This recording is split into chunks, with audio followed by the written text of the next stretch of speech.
So this fall you released Stand Up, 75 Young Activists Who Rock the World, and How You Can Too.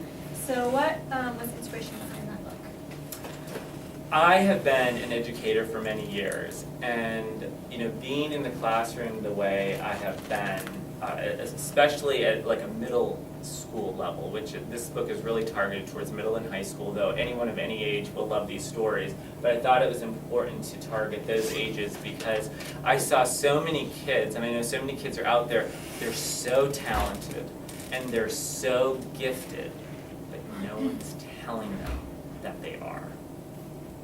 We have some really great teachers out there, we have some really great parents out there who are, but we also have some really bad teachers. We all know, some of those who are out there who, these kids are just slipping through the cracks. So I thought, I'm going to put together this collection of stories of the best and the brightest young activists who are out there, because I want to let these kids sitting in classrooms know that you also have these gifts and talents. So let's figure out what they are, and then figure out how you can go out and rock the world with them.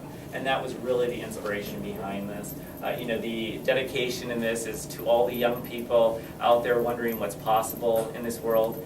Here's the answer. These stories are the answer. And there's a story in here by a young woman, her name's Talia Lehman, and she founded an organization called Random Kid. And she's constantly, and she founded it when she was like 12 or 13. Yeah, it's like, what was I doing when I was 12 or 13? I was shopping with my mom the first day of hunting season. That's what I was doing. But she's often asked, and she writes about this, why did you name your organization Random Kid? And she says, I named my organization Random Kid because if other kids see me as anything other than random, they won't realize that they can do exactly what I've done. And I love that. And that sort of speaks to my whole thing of, don't call me a chef. Don't call me a celebrity. Don't call me, because I'm just an average guy in the street. Because what I'm doing in helping animals, I've just found it through my, niche as a writer. Everyone has those abilities and those talents to impact the causes that are important to them. And so what are some of the issues that these young activists are working on? Well, one of the 8-year-olds who writes in the book, he just climbed to the top of Mount Kilimanjaro to bring attention to a muscular disease that affects young boys. He does not have the disease, but he met a young kid who does, and it affected him so much that he decided he needed to do something, and he thought, what better than to climb one of the world's highest mountain peaks and raise money and bring attention to it. There are two sisters from the Philadelphia area.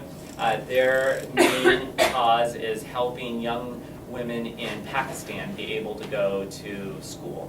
There are some other young people in the book who are helping kids in places like Afghanistan and India also go to school.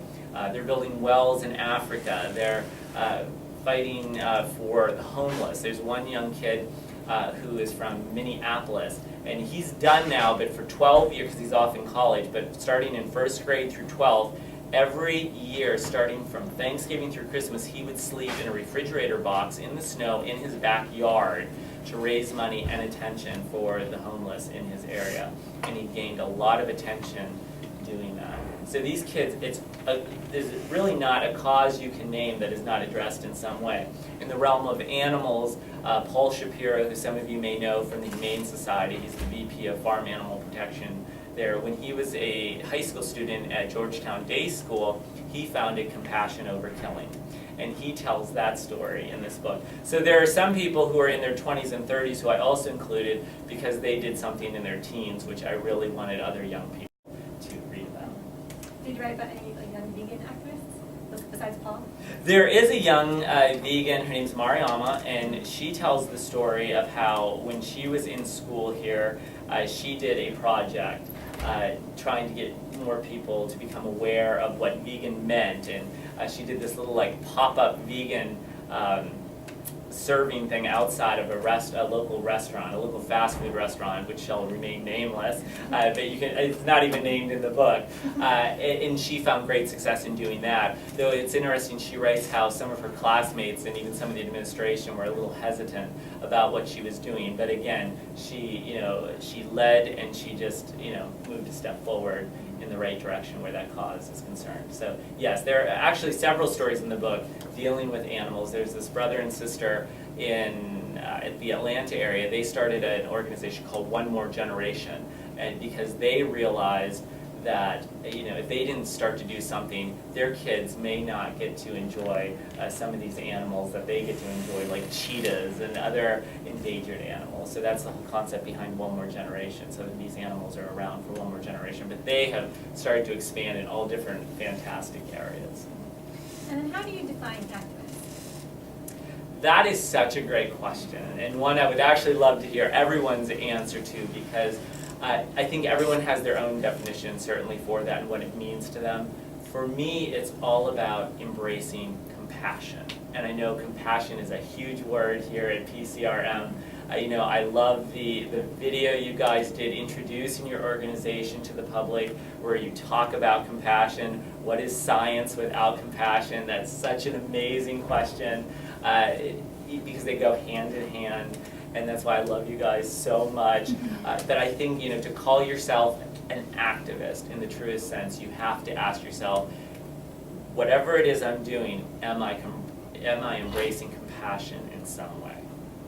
So you've been involved with activism for a long time, since the 1990s, on issues like the arts and health and sexual and physical abuse. So how has your work as an activist influenced your writing, and how and why you became vegan? What all really goes hand in hand. It really goes seamlessly together. One influences the other in incredible ways. Being an activist has really informed the cookbooks that I do.